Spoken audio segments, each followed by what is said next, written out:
You carried your burdens alone, silently. You whispered dua in the dark, too ashamed to ask.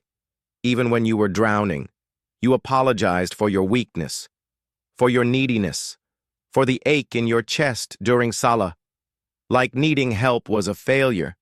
You built walls, learned to smile when you wanted to cry, nodded when you wanted to scream, anything to stop asking for help. But the walls made you feel more alone. Your silence, buried under layers of "I'm fine," started to feel like a prison. You apologized for your tears, for your silence, for the ache in your chest when the world felt too loud, too harsh, too much. You wondered if maybe you were just too much, too fragile, too soft for a world that rewarded independence, for a dun that seemed to reward strength.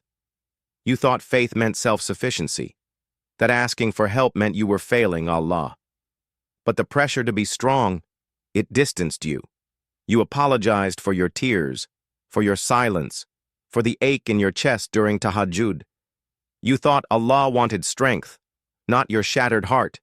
You hid your pain behind verses, memorized perfectly, recited beautifully.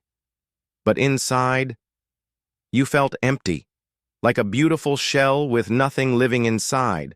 They said, just have faith. But faith felt like a lie when your soul was screaming. You felt guilty for asking when you were supposed to be healing. You believed your neediness disqualified you from rahmah.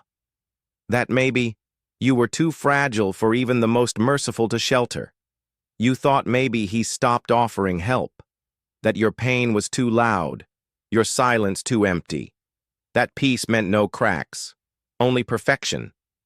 Allah says, "And when my servants ask you, O Muhammad, concerning me, indeed I am near. I respond to the invocation." Al-Baqarah 186. Your tears are not a sign of weak faith.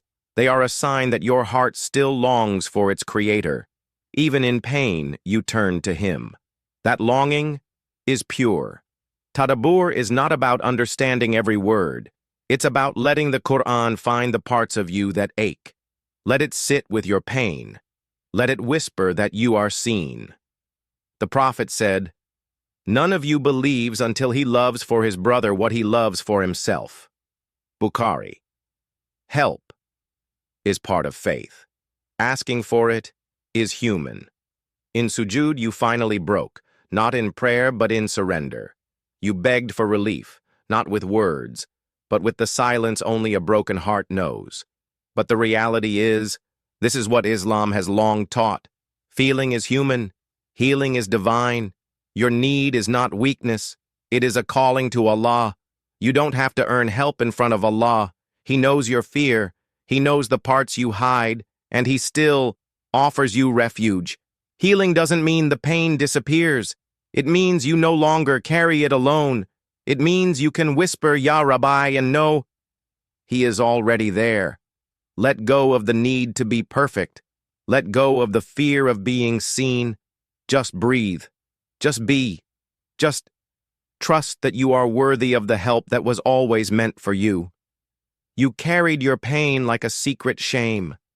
You apologized for your tears before Allah, thinking maybe He needed you to be strong to be loved.